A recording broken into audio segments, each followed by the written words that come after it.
Praise the lord.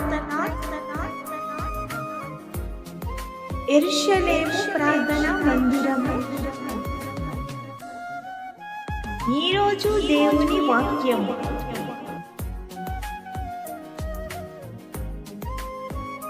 నా ప్రాణమా యెహోవాను సన్నుతించుము. యెహోవా నా దేవా, నీవు అధిక ఘనత వహించిన వాడవు. నీవు మహత్యమును ప్రభావమును ధరించి ఉన్నావు. వస్త్రము వలె వెలుగును నీవు కప్పుకొని ఉన్నావు.